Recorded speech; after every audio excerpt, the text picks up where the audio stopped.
शौर्य, स्वाभिमान आणि देशभक्तीचे प्रतीक महाराणा प्रताप यांना अडावतमध्ये अभिवादन। अडावत प्रतिनिधी अडावत तालुका चोपडा येथे शौर्य, स्वाभिमान आणि देशभक्तीचे प्रतीक असलेल्या महाराणा प्रताप यांच्या जयंतीनिमित्त बुधवारी दुपारी 3 वाजल्यापासून विविध कार्यक्रमांचे आयोजन करण्यात आले। महिला, युवक, ज्येष्ठ नागरिक, ग्रामपंचायत सदस्य तसेच ग्रामस्थ मोठ्या संख्येने उपस्थित राहून महाराणा प्रताप यांच्या प्रतिमेचे पूजन व आरती करून विनम्र अभिवादन केले। यानंतर अडावत गावातून पारंपरिक पद्धतीने भव्य मिरवणूक काढण्यात आली। ढोल ताशांचा गजर, भगवे ध्वज आणि जयघोषाच्या वातावरणात नागरिकांनी उत्स्फूर्त सहभाग नोंदविला।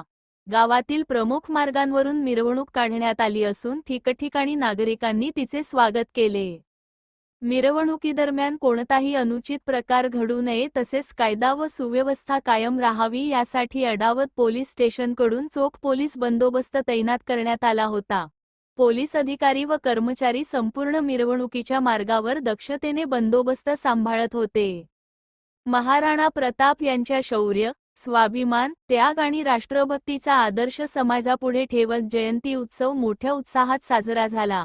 याप्रसंगी ग्रामपंचायत सदस्य संदीप महाजन, सचिन महाजन, मनोहर पाटील, हरीश पाटील, पत्रकार महेश गायकवाड, धीरज भाट यांच्यासह तरुण मंडळी, महिला वर्ग आणि ग्रामस्थ मोठ्या संख्येने उपस्थित होते।